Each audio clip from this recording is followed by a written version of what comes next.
د تروژمۍ مسافر لومړی برخه. پیغام د آزادۍ روان په تروشپو کې مسافر د تروږمۍ روان په تروشپو کې مسافر د تروږمۍ همدا د غرناطې د لور سپېڅلې قربانۍ وې همدا د غرناطې د لور سپېڅلې قربان. نحمده ونصلي على رسوله الكريم اما بعد. د فکري جوړښت درنو ګډونوالو په دې هیله چې ټول به جوړ او روغ یاست او د صحت جامې به مو په تن وي. الله رب العزت مو شاد آباد خوشحاله او سوکاله لره. درنو او قدرمنو اورېدونکو که ستاسو یاد وي زموږ مخکینی داستان سرحدي شاهین په نامه چې تاسو ته مو وړاندې کړی وو، راځو د هغه دویمه برخه را اخلو چې د تروژمۍ مسافر په نامه دی. د دې لیکوال هم ارواښاد نسیم حجازي او ژباړن هم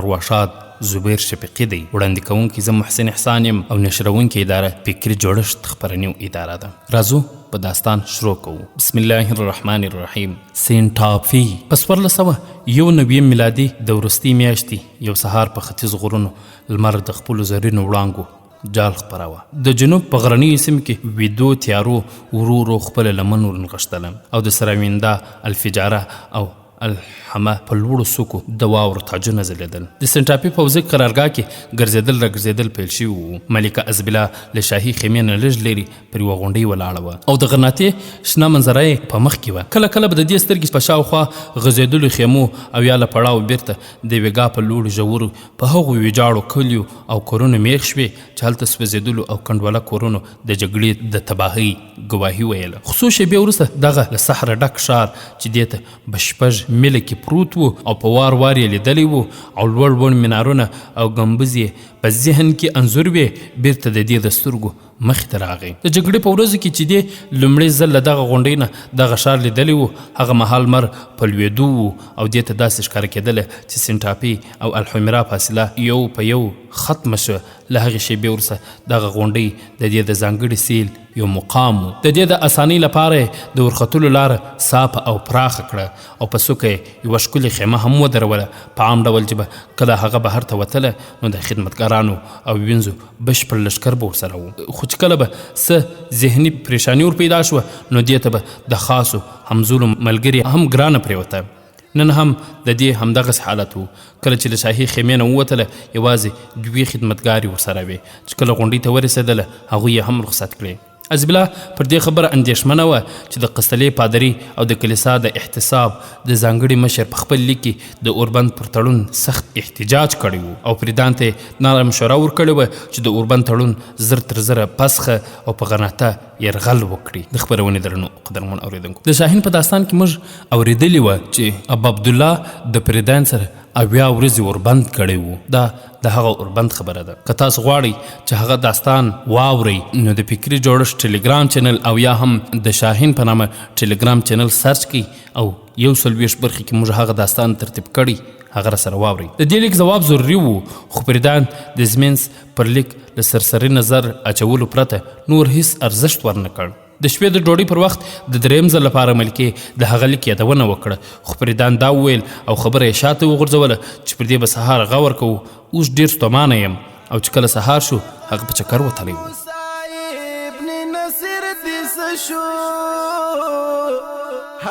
قتيبة ابن مسلم پشان امیر دیس شو دا محمد ابن قاسم دزړونو میر دیس شو چې اندلسو داستان د خراسان د فضا د چنکاش غرا پوری همو د هند شاوخوا د امویانو دولت د اسلام وستر عزت هغه عمر الثاني وتل خادم د ملت و په دا وخت د امویانو سلطنت مومنه د امت مومنه راج دې کوي ته د اسلام په برکت مومنه د امت مومنه د خبرونې درنو او قدرمن اورېدونکو ازبله تر لږ ځنډه خیمې ته نږدې ولاړه وه بیا شاته شوه په یوه کرسۍ کښېناسته ناڅاپه یې د آس د پښو تر پرهار واورېده جګه شوه شل لوري ته یې وکتل فریدان د غونډۍ سر ته ور وخت او له آس نه پلی شو ور وړاندې شو د ملکې لاس یې ښکل کړ بیا یې وویل ډېره یخني ده تا باید په خیمه کې استراحت کړی وی ملکې ځواب ورکړ کله چې منزل دومره لنډ شي بیا مسافر آرام نشي کولی نن سهار ما غوښتل تا ته دا در په یاد کړم چې د اوربند 10 ورځې تېرې شوي او د تړون له مخې باید موږ د غرناطې او سنټاپي ترمنځ دغه 6 میله لاره شپېتو نورو ورځو کې ووهو فریدان ځواب ورکړ ملکې ته ولې داسې نه وایه چې دغه 6 میله او 80 ورځې دغه ولس د مرګ او ژوند ترمنځ وروستی واټن دی چې پر دې ځمکه 800 کاله حکومت کړی دی ما ته معلومه ده چې ستا پر ذهن تر اوسه د زمینس د لیک اغیزه شته خو هغه بوډا پادري ته څه معلومه ده چې کوم ولس چې موږ د مرګ وروستۍ څنډې ته راوستی دی په څو کلونو کې د جبل تاریخ څخه د پیرني تر غرونو پورې د کلیسا بیرغونه رانسکور کړي وو زمینس پر دې څوک پوهولی شي چې کله د دې ولس زوال پیل شوی وو هم د کلیسا متحد ځواک د الکبیر تر درې پورې څو پړاوه ایله په 4 پیړیو کې ووهل او په دې 4 پیړیو کې چې کله د دوی د دفاع جذبه راویښه شوې ده نو د کلونو حساب په ورځو کې بیرته پرې کړی دی دوی دواړه په کرسۍ کښېناستل ازبیلا وویل زما مقصد ستا له رای سره اختلاف نه و زه پر دې خبره ویاړم چې په کوم لاسونو چې د اندلس ډیوه مړه کېږي هغه زما د میړه دی زه هسې خپل جذبات او احساسات ښکاره کوم که تا د زمینس لیک تر پایه ټول لوستی وای دا بدګماني به در سره نه و چې هغه ستا سترو بریو ته اهمیت نه ورکوي ما د هغه لیک لوستی دی هغه غواړي چې زر تر زره اوربند مات او په غرناطه حمله وکړم هغه یوازې یو پادري دی او زه د ټولو حالاتو څارونکی یو سپاهي یم هغه داسې ګڼي چې د غرناطې خلک مړه شوي دي او اوس د دوی د مړو د شکولو خبره پاتې ده خو زما په نظر غرناطه په همدې حالت کې هم یوه اور غورځونکې غره ته ورته ده چې په تل کې لا لوا خوټیږي د دې اور غورځونکې پر څوکه د کلیسا د تخت ایښودلو نه وړاندې د دې ډاډ ضروري دی چې هغه لاو سړه شوی دا صحیح ده چې موږ پوځونه اوس له غرناطې نه یوازې 6 میله لرې پراته دي خو د اوربند له تړون نه وړاندې ما دا ډاډ ترلاسه کړی چې زموږ جګړه به اوس د غرناطې د شاوخوا پر ځای د دیوالونو دننه وي او کوم کار چې زموږ پوځ په کلونو کې ونه کړی شو هغه اوس د هغو خلکو په لاس پره کېږي چې په غرناطه کې دننه اوسیږي او د خپل ولس فکري انحصار ماتولی شي آیا زما دا بری وړوکی دی کوم هدف چې موږ د زرګونو سپاهیانو د قربانولو په صورت کې ترلاسه کولی شوی هغه د هغه سړي په لاس پره کېږي چې زموږ دشمنان یې د کلا وروستی ساتونکی ګڼي ازبیلا وویل زه هره شیبه دا دعا کوم چې کومې هیلې تا په عبدالله پورې تړلې هغه ترسره شي خو کله کله ما دا خبره اندېښمنه کړې چې هغه یو ځل له تا سره واده خلافي کړې ده ځکه خو پر هغه دویم ځل اعتماد کول هوښیاري نه ده فریدان وویل د قصلې پادري همدا خبره په لیک کې لیکلې ده خو دا بالکل غلطه ده چې زه پر هغه اعتماد کوم هغه یو عیاشت سست او د بدلیدونکي مزاج خاوند دی خو زما ورته اړتیا ده ما ته ځکه د هغه ضرورت دی چې د خپل قوم د ذلیلولو کومې وسلې چې ده پیدا کړي دي هغه نور څوک نشي برابرولی نن د غرناطې حالت هغه زمرې ته ورته دی چې له ټیپي کېدو وروسته د یو بوټي په بیخ کې خپل زخمونه سټي اوس زه د وروستي ګزار لپاره له وړاندې کېدو د مخه ابا عبدالله ته دا فرصت ورکول غواړم چې دغه ټپي زمری وتړي او زما په پښو کې وغورځوي ملکې وویل ستا باور دی چې که په راتلونکي 8 ورځو کې دننه د غرناطې ولس د جګړې پرېکړه وکړه نو ابا عبدالله به د هغوی د احساساتو په مقابل کې ودرېدای شي فریدان ابا عبدالله غوندې خلک د هرې تالاندې سره د الوتلو او هر سیلاب سره د بهېدو لپاره تیار دي دوی تل یوې تکیې ته ضرورت لري کله چې موږ هغه ته تکیه ورکړه نو هغه له خپل پلار نه هم بغاوت وکړ او کله چې موسی بن ابي غسان تر لاس ونیوه نو زموږ پر خلاف ودرېد اوس په غرناطه کې بل موسی نشته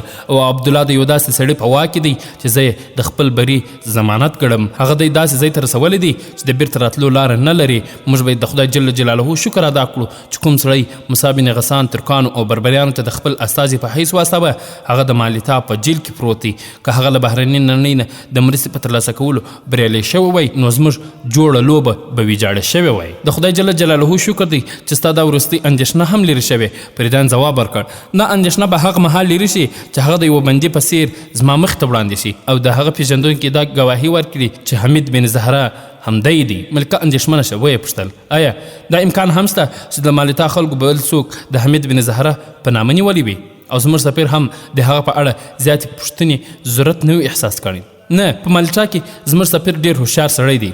ما یوازې دا اندېښنه ده چې کومه کښتۍ موږ د بندي د راوستلو لپاره استولې ده هغه د بیرته راستنېدو څخه احوال تر اوسه نه دی راغلی. ملکیه په اندېښنه وویل تا ویل چې د ترکانو جنګي بیړۍ به په دې وختونو کې د روم په بحیره کې ګزمې کوي.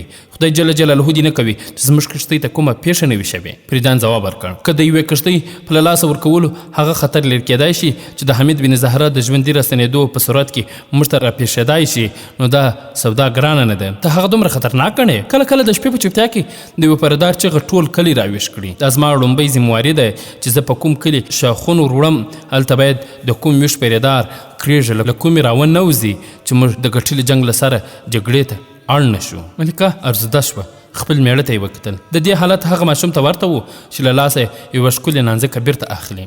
فریدان دې ته د تسلۍ په دود وویل حزبالله زما مقصد دا نه و چې تا اندېښمنه کړم.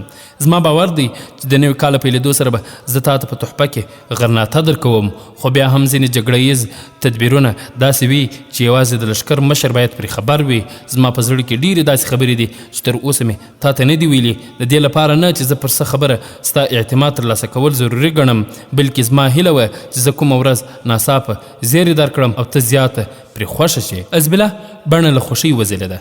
جګه شوه څو ګامه وړاندې ولاړه او فریدان د ختیځ په لوري اشاره وکړه. وویل ته د درې له مخې زور نه لږ وړاندې وګوره. ملکې څو شېبې په ځیر ځیر وکتل بیا وویل هلته زیات خلک ښکاري.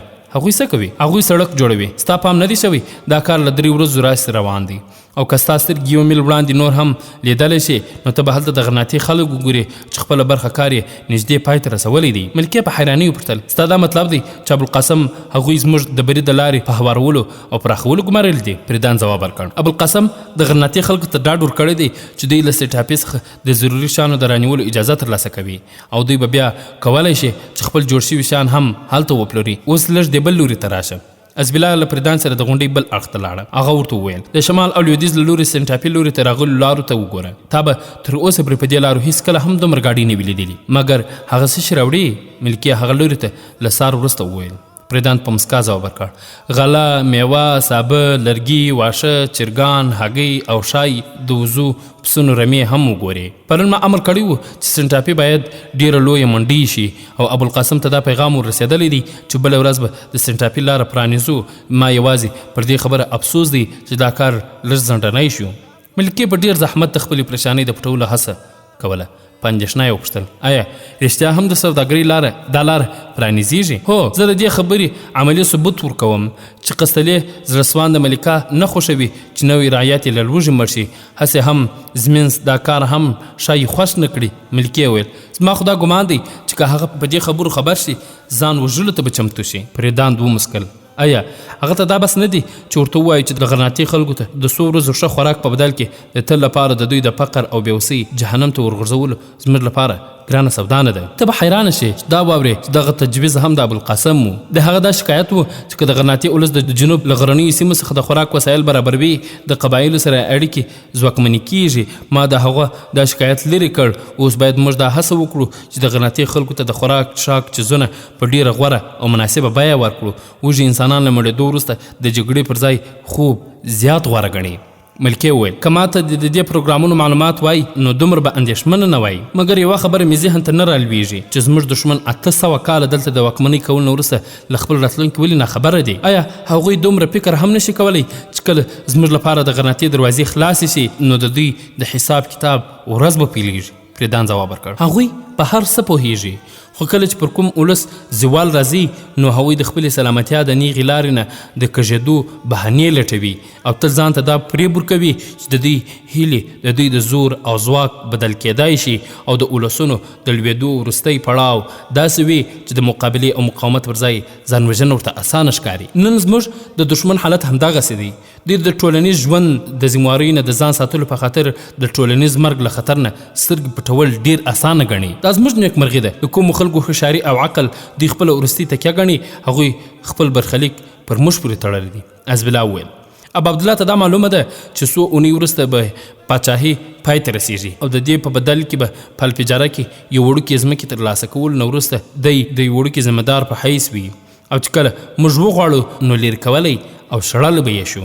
ابوالقاسم هم په دې تمه نشي پاتې کېدی چې کله د ابا عبدالله پاچاهي ړنګه شي نو د وزارت هم ورسره ځي.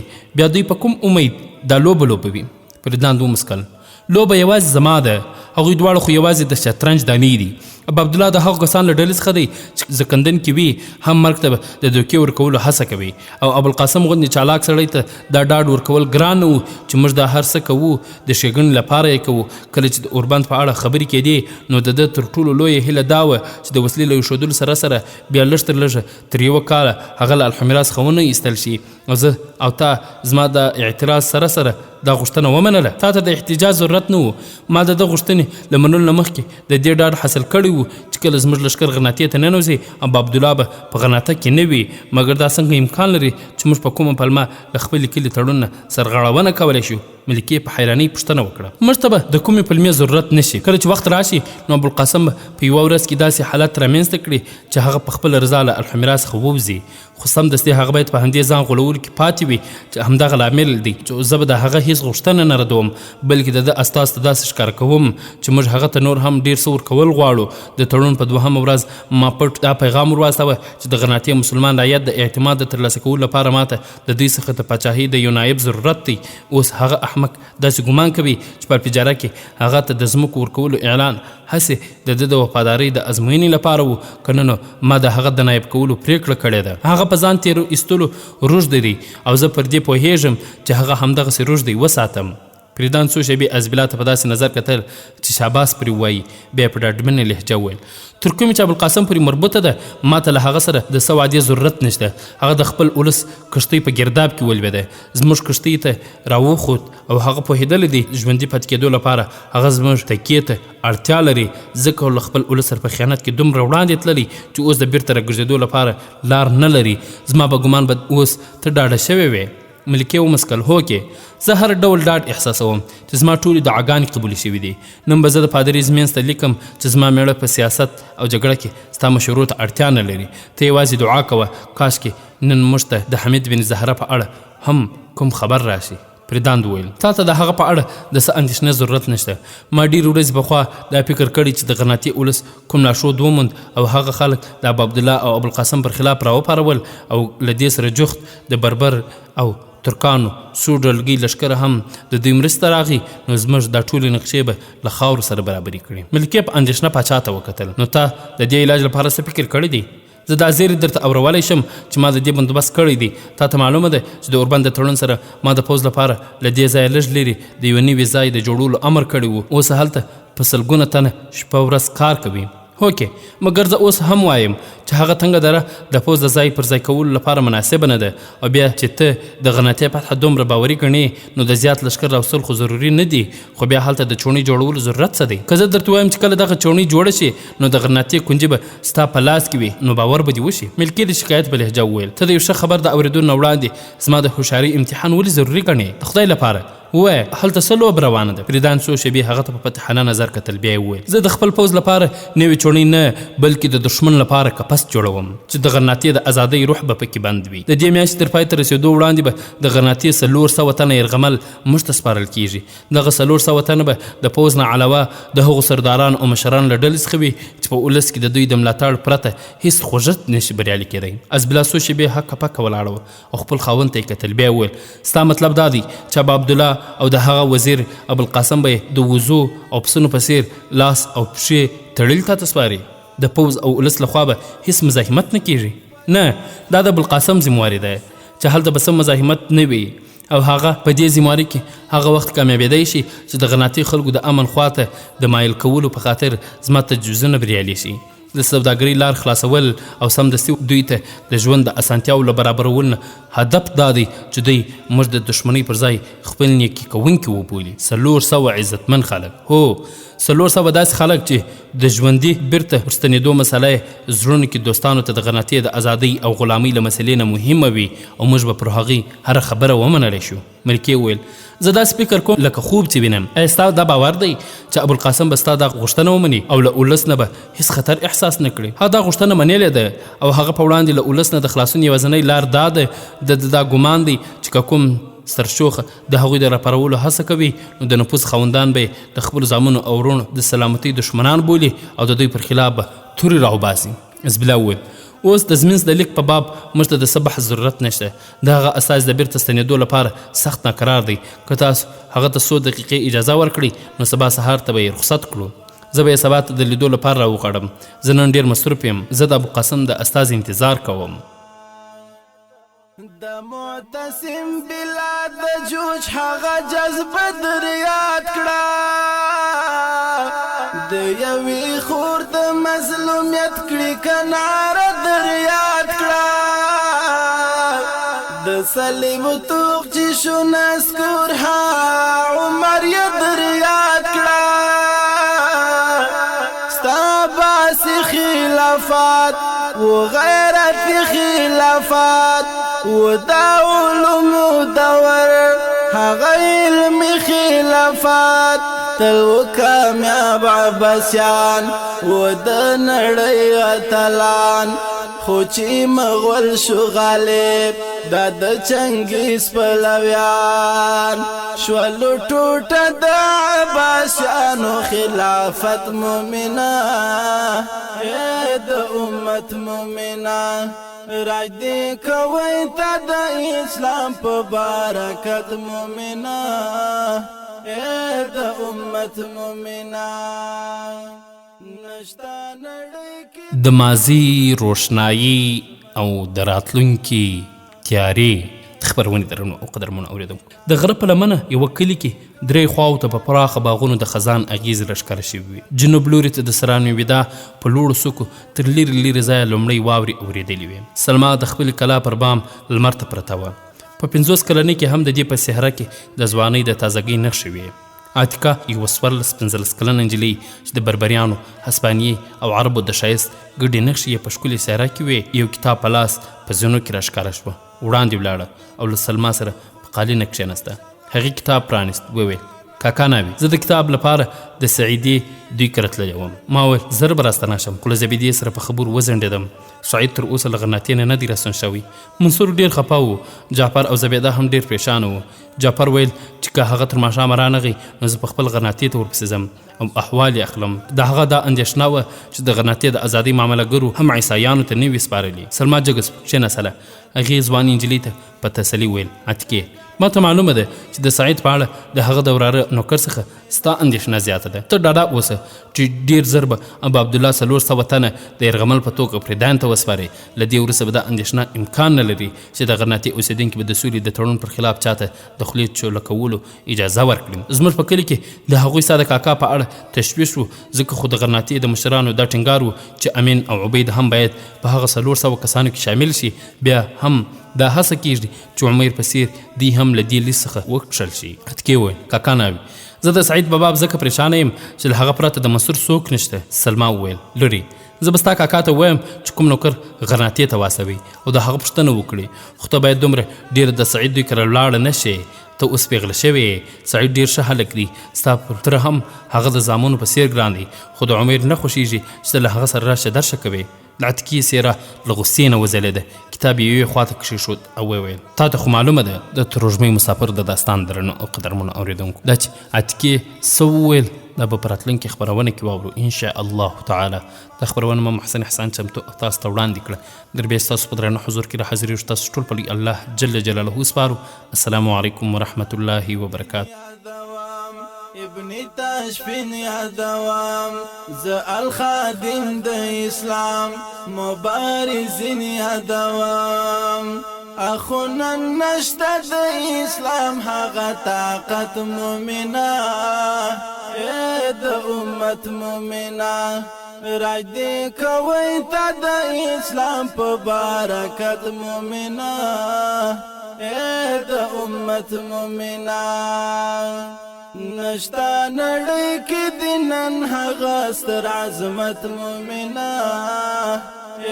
د امت مومنه راج دی کوي تا د اسلام په برکت مومنه د امت مومنه نشتا نړۍ کې د نن هغه ستر عظمت مومنه د امت مومنه راج دی کوي تا د اسلام په برکت مومنه د امت مومنان